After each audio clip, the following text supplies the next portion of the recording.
Ruth, comment ça va? Ça va bien grâce à Elohim. Alors j'ai un peu mal à l'estomac parfois, mais ça va. Le Seigneur m'aide quand même à lutter.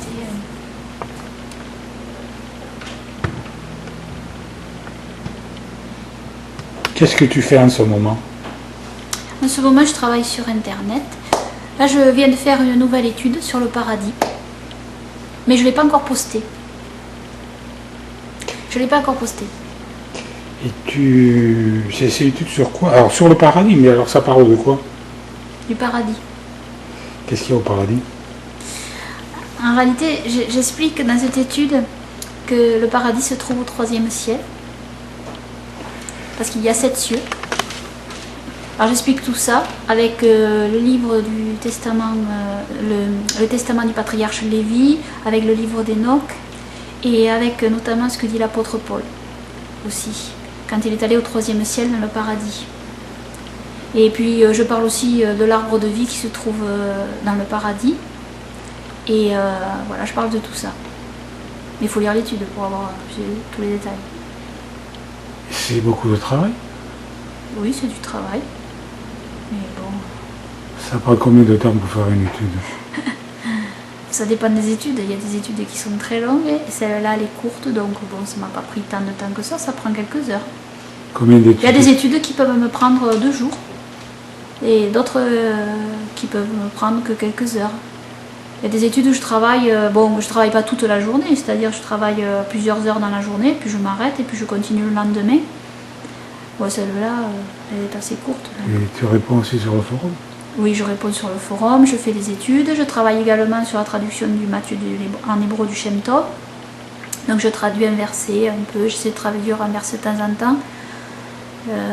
Et puis en même temps, je le recopie aussi manuscrit, parce que je recopie les textes manuscrits dans les livres que j'ai pour les avoir. Ce sont des véritables trésors. C'est ça le véritable trésor. Et tu fais combien d'études par jour? Par jour, ça dépend. Là, comme je suis fatiguée un peu, que j'ai des maux d'estomac, je suis un peu fatiguée, je suis un peu ralentie, mais ça dépend. Ça dépend, je sais pas, ça peut... Si je m'y prends le matin de bonne heure, je peux en faire 2, 3 maximum, si elles sont pas trop longues. Ça dépend des fois. Tu fais des recherches où? Dans la Bible, dans les livres bibliques et aussi dans les livres bibliques qui ne sont pas dans le canon officiel des 66 livres. C'est-à-dire, c'est quoi ce sont des... Par exemple, dans les livres des patriarches, c'est-à-dire des 12 pères d'Israël, Ruben, Simeon, Judas, Benjamin, etc. Ils ont laissé des livres qui n'ont pas été pris dans le canon officiel, mais qui pourtant sont des livres qui sont connus et qui étaient dans les assemblées et que les Israélites avaient en leur sein. Et puis aussi le livre d'Enoch. Il y en a beaucoup de livres comme ça qui ne sont pas dans nos Bibles évangéliques? Dans les Bibles évangéliques, disons? Il y en a pas mal. Il y en a pas mal, oui. Il y en a pas mal. Ça fait beaucoup plus, oui. Mais tu es sûr que ces livres soient inspirés? Parce que normalement, les livres... Mais disons que je me réfère aux découvertes qui ont été faites notamment à Qumran. Des découvertes archéologiques ont découvert tous les livres du canon officiel des 66 livres, excepté celui d'Esther, qui n'a pas été retrouvé. Mais tous les autres ont été retrouvés, plus d'autres livres bibliques que nous n'avions pas dans le canon des 66 livres, mais qui pourtant étaient connus comme étant apocryphes. C'est-à-dire apocryphe, ça signifie caché. Alors attention, tous les apocryphes, c'est-à-dire ne sont pas à mettre dans le canon inspiré. Pour qu'un livre soit reconnu comme fiable et inspiré, il faut qu'il soit conforme à la Torah, c'est-à-dire au livre de Moïse, et aussi aux paroles de Yahushua et des apôtres. Donc ce sont les critères pour déterminer si les livres sont ou pas conformes avec la parole d'Élohim. La doctrine des 66 livres est une fausse doctrine. Et elle amène certains à manquer des points essentiels au niveau du dogme, car en réalité, ils ne peuvent pas tout comprendre rien qu'avec les 66 livres. On sait que Yahushua et les apôtres citent beaucoup de choses qui ne sont pas inscrites dans le canon des 66 livres, mais qui sont par exemple inscrits dans la Torah des Jubilés, dans le livre des Jubilés, retrouvé aussi à Qumran, dans le livre d'Enoch, retrouvé aussi à Qumran,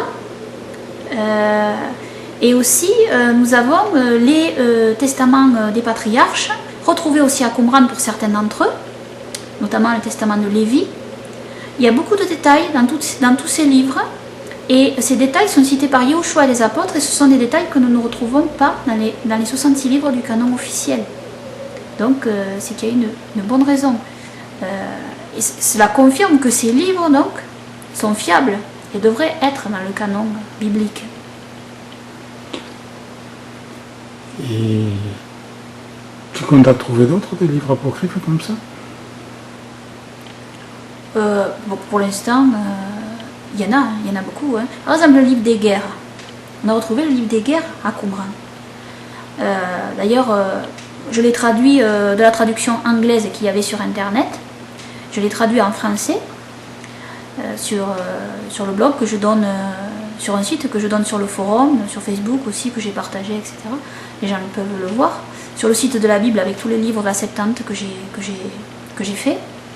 Et dans ce livre, donc, nous avons des détails très intéressants. Et ce livre est cité notamment dans la Torah des Nombres, dans le livre des Nombres, le livre des guerres. Alors c'est un livre, c'est-à-dire, c'est un peu plus complexe que ça, c'est-à-dire c'est un livre dans lequel se trouve le livre des guerres. C'est-à-dire c'est un recueil. Vraisemblablement il n'y a pas que le livre des guerres, parce que l'auteur ici met de lui-même aussi quand il écrit, mais vraisemblablement il a copié le livre des guerres, et ensuite il fait des apartés où il parle lui-même à son époque. Mais on a bien le livre des guerres, à mon sens. C'est ce livre-là dont il est question, à mon sens. Et comment tu sais qu'il est inspiré? Bien, il y a plusieurs critères pour déterminer si un livre est inspiré ou pas. Comme je l'ai dit, il faut qu'il soit conforme avec la Torah de Moïse, et il l'est. Il faut aussi qu'il soit conforme avec la parole de Yahushua et des apôtres. Et ce sont les critères principaux. Ensuite, il y a un critère qui est de l'ordre aussi du spirituel, c'est-à-dire de la doctrine qui émane de ce livre, aussi du ressenti qu'on a de ce livre. Ça, c'est le Seigneur aussi qui nous montre pas.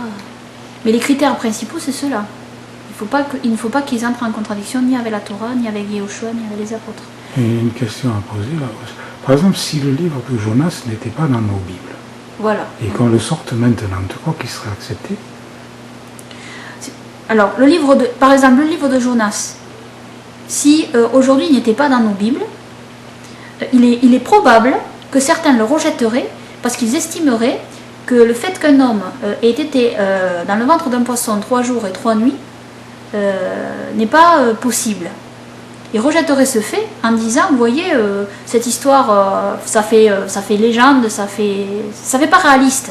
Donc ils trouveraient une excuse pour le rejeter. Mais étant donné que ce livre est désormais présent dans les 66 livres, et comme ils ont cette notion, cette doctrine faussée en réalité, du canon fermé des 66 livres, qui ne peut plus être bougé, hein,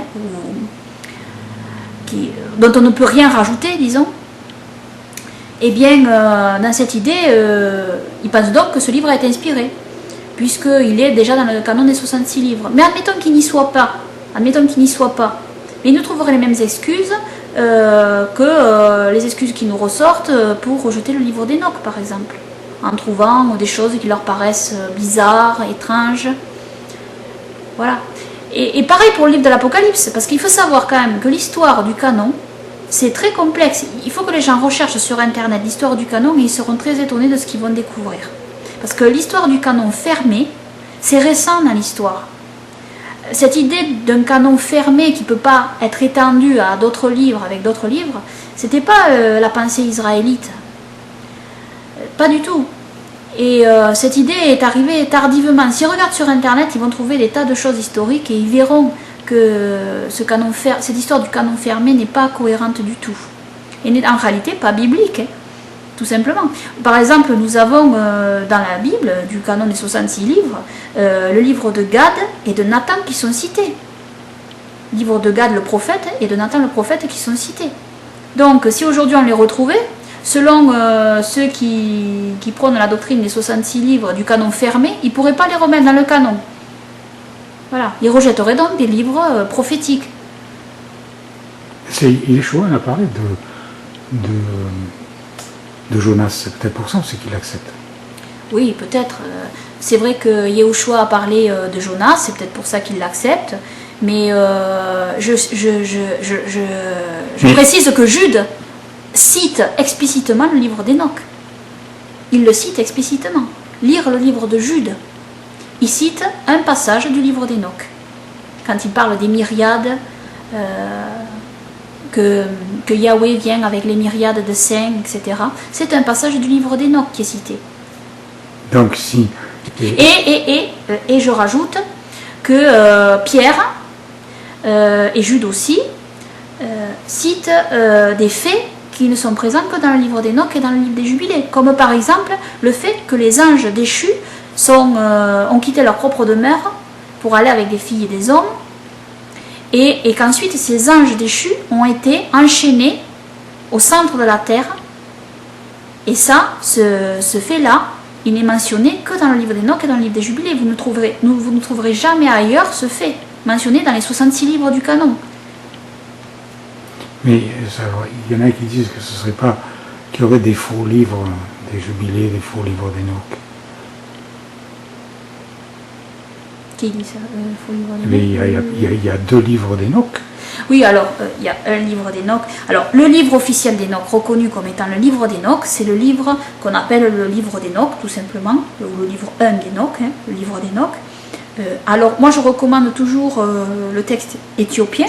Pourquoi je recommande le texte éthiopien par rapport au texte grec? Parce que le texte éthiopien, comparé avec les manuscrits du livre d'Enoch que nous avons retrouvés à Qumran, c'est en effet celui qui correspond le plus avec les manuscrits bibliques de Qumran.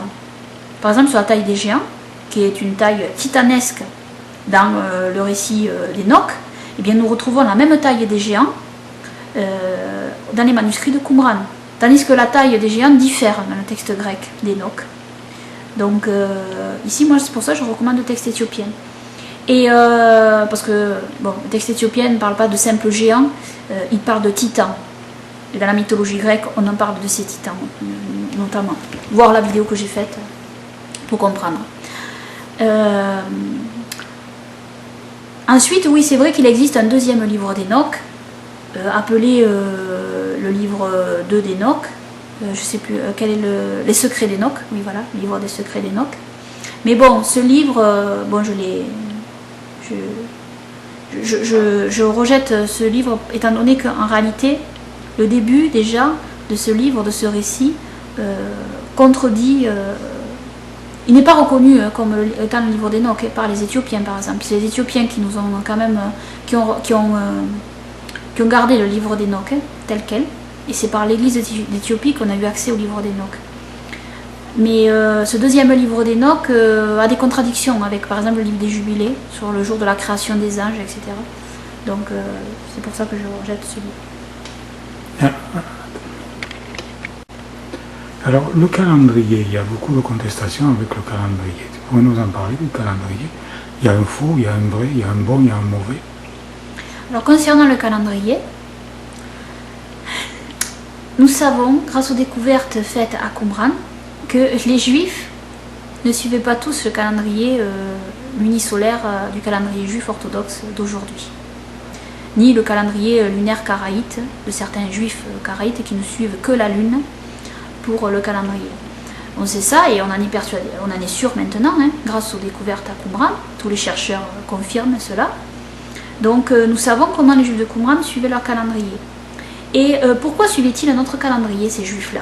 Alors les Juifs de Qumran sont appelés les Juifs esséniens par Joseph Flavius, mais eux-mêmes s'appelaient la communauté de Yahad. Yahad, ça signifie ensemble. Et pourquoi ces juifs-là suivaient notre calendrier? Et tout simplement parce que justement ces juifs-là avaient dans leur canon biblique le livre d'Enoch, le livre des jubilés et tous les autres livres, le livre des patriarches, etc. Et d'autres livres aussi. Et donc dans ces livres-là, notamment dans le livre d'Enoch et dans le livre des jubilés, il est question d'un calendrier solaire de 364 jours, avec 52 semaines. Donc, et alors ce qu'il y a de remarquable avec ce calendrier, et donc je précise que ce calendrier est conforme avec la Genèse, contrairement au calendrier lunisolaire ou lunaire, car dans la Genèse, dans le passage où il est question du déluge avec Noé, il y a un décompte très clair, que j'explique sur le forum, c'est très clair, qui démontre que le calendrier est de 360 jours. C'est mathématique, il suffit de compter. Donc, ensuite, dans le livre de Daniel également, il s'agit d'un calendrier de 360 jours. Là aussi, il suffit de compter. Quand Daniel parle des 1260 jours, du temps, d'un temps et de la moitié d'un temps, en parlant des 1260 jours. Pareil dans l'Apocalypse. Il fait mention de la même chose dans l'Apocalypse. Donc, dans ces trois livres, dans la Genèse, dans Daniel et dans l'Apocalypse déjà, nous avons un calendrier de 360 jours. Alors, vous me direz pourquoi, et dans le livre d'Enoch également, c'est un calendrier de 360 jours. Alors, vous me direz pourquoi 364 jours? Parce qu'en réalité, il y a 4 jours de partition des 4 saisons dans l'année qui sont rajoutés à ces 360 jours. Mais vous me direz, mais ces 4 jours n'y sont pas dans les autres livres, puisqu'on ne parle que de 360 jours. Mais en réalité, si, ils y sont. Mais quand on parle de 360 jours, on parle uniquement de la course du soleil. C'est-à-dire que les mois solaires, tous les mois solaires sont de 30 jours seulement. Contrairement aux mois lunaires, qui sont parfois de 30 jours et de 29 jours. Donc une année lunaire est de 354 jours, alors qu'une année solaire est de 360 jours, plus les 4 jours pour les partitions des saisons. Mais ces 4 jours, en réalité, ils sont mentionnés, même dans le canon des 66 livres, mais ils ne sont pas mentionnés précisément comme ils sont mentionnés dans le livre d'Enoch ou comme dans le livre des Jubilés, mais ils sont mentionnés d'une certaine manière. C'est-à-dire que dans le canon des 66 livres, il est question des têtes de mois, ce qui est mal traduit dans le canon des 66 livres par nouvelle lune, Rosh Chodesh. Mais Rosh Chodesh ne signifie absolument pas nouvelle lune. Rosh Chodesh, Rosh, ça signifie tête en hébreu. Chodesh, nouveau, nouvelle. Donc ça signifie nouvelle tête. C'est-à-dire c'est le premier du mois, exactement. La tête de mois, premier du mois. Mais rien ne dit qu'il s'agit d'un mois lunaire. Pourquoi ils ont traduit par nouvelle lune? Parce qu'en réalité, les Juifs revenus de Babylone un peu plus tard ont adopté un calendrier lunisolaire. Et de fait, ils ont traduit Rosh Chodesh par nouvelle lune. Mais il n'est en rien question de nouvelle lune. Ensuite, oui, alors je reviens sur le thème des têtes de mois. Ces têtes de mois, traduites par nouvelle lune, dans les Bibles du canon des 66 livres, ce sont des célébrations ordonnées par Elohim. Mais ces célébrations, on ne sait pas d'où elles viennent. On ne sait pas quelles sont leurs origines. Et en réalité, ces célébrations, elles sont mentionnées dans le livre des Jubilés. Et elles sont au nombre de 4. C'est-à-dire, c'est le premier de chaque changement de saison. C'est-à-dire le premier jour du premier mois du printemps, le premier jour du premier mois de l'été, le premier jour du premier mois de l'automne et le premier jour du premier mois de l'hiver. À chaque changement de saison. Cela tombe toujours un mercredi, un même jour, dans le calendrier solaire thoraïque, tel que le suivaient les Juifs de Qumran, dit essénien. Et donc en réalité, ces 4 jours intercalaires sont liés à ces 4 têtes de mois.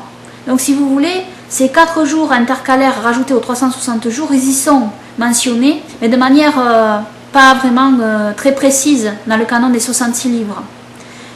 Par contre, ils sont mentionnés de manière très précise dans le livre d'Enoch et dans le livre des Jubilés.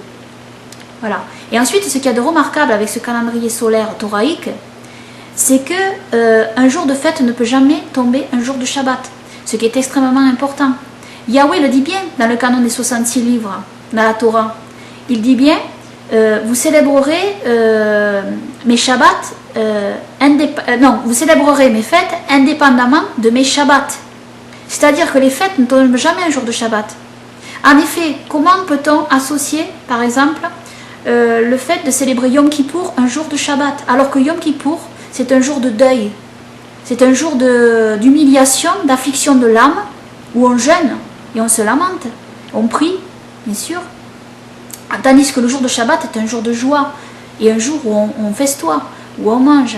Donc ceux qui célèbrent un autre calendrier, célèbrent les jours de fête un jour de Shabbat, parce que certaines années, les jours de fête, les autres jours de fête que le Shabbat peuvent tomber un jour de Shabbat, comme par exemple Yom Kippour peut tomber un jour de Shabbat, selon le calendrier lunisolaire orthodoxe ou karaïte.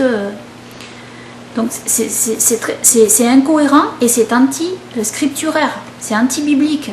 Tandis que le calendrier thoraïque, juif de Qumran, lui, n'a pas ce problème-là, jamais. C'est très simple en réalité.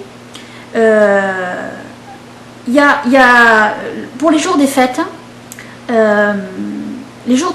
tombent toujours les mêmes jours de la semaine, avec le calendrier thoraïque, le même jour de la semaine.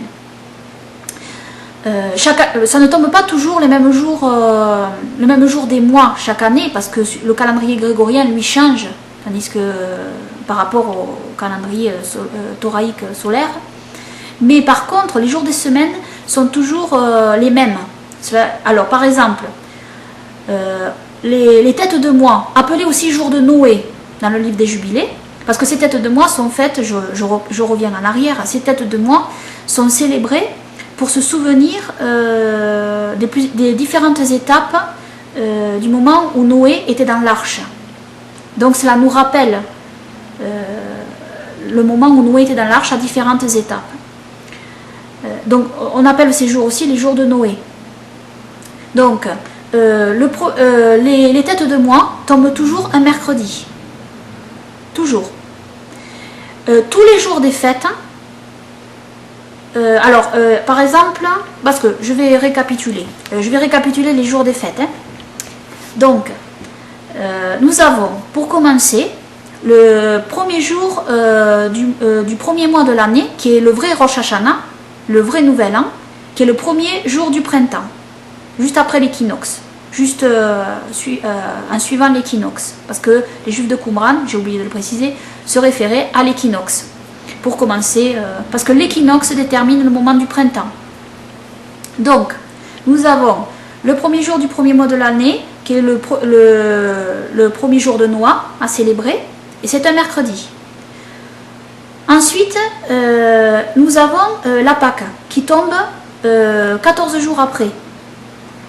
Donc le soir du 14. Le soir du 14 du premier mois, qui tombe toujours un mardi soir. Et le premier jour de la fête des pains sans levain tombe toujours un mercredi. Le soir du 14, le soir du repas de Pessah, de la Pâque, fait partie de ce premier jour de la fête des pains sans levain. Car il faut savoir que les jours dans la Torah commencent la veille au soir. La célébration commence la veille au soir du jour de fête. Donc le premier jour des pains sans levain tombe mercredi. Ensuite, le dernier jour des pains sans levain tombe mardi, parce que la fête dure 7 jours. Donc ces 2 jours sont à marquer, sont des Shabbats. Ensuite, les prémices de l'orge tombent un dimanche,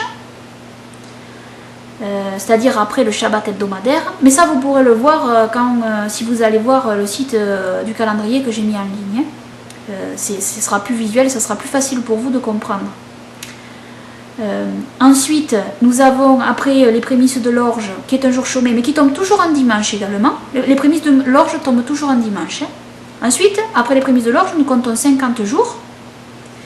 Et au bout de 50 jours, le 3e mois, c'est Shavuot, Pentecôte, les prémices du blé. C'est le jour de l'alliance, le jour où Elohim a fait alliance avec Abraham. Et donc ce n'est pas un hasard si dans le livre des Actes, à Shavuot, le souffle saint est descendu sur tous ceux qui étaient réunis dans la chambre haute, et Et en réalité, enfin, j'expliquerai ça une autre fois dans une autre étude. Alors on continue. Après Shavuot, le jour de l'Alliance, nous avons... c'est compliqué quand même. Après le jour de l'Alliance, nous comptons de nouveau 50 jours. Et de nouveau, ça tombe un dimanche. Et nous avons Shavuot de nouveau, les prémices du vin. Et ensuite, nous comptons de nouveau 50 jours. Et nous avons Shavuot de nouveau, les prémices de l'orge. Et ça tombe toujours un dimanche. Shavuot tombe toujours un dimanche. Ensuite, nous avons...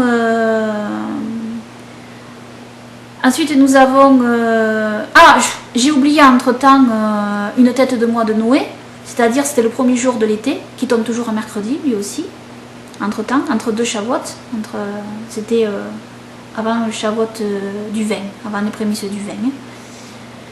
Et puis ensuite, donc après les prémices de l'huile,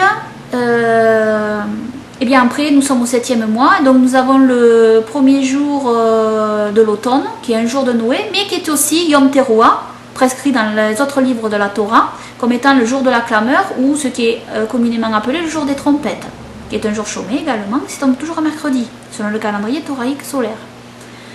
Et après ce jour, nous avons Yom Kippour. Alors Yom Kippour a la particularité de toujours tomber un vendredi, selon le calendrier thoraïque solaire.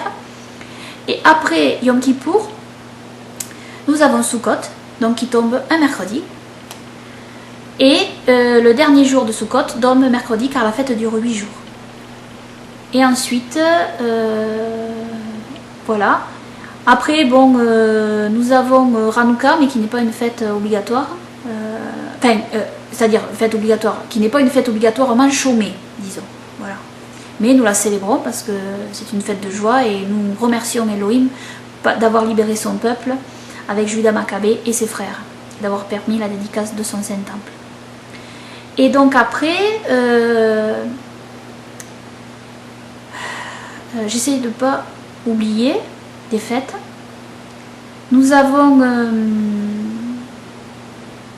mais voilà, après le 12e mois, et alors Hanouka, la particularité quand même, selon le calendrier thoraïque solaire, de toujours tomber un mercredi aussi. Tombe un mercredi, finit un mercredi.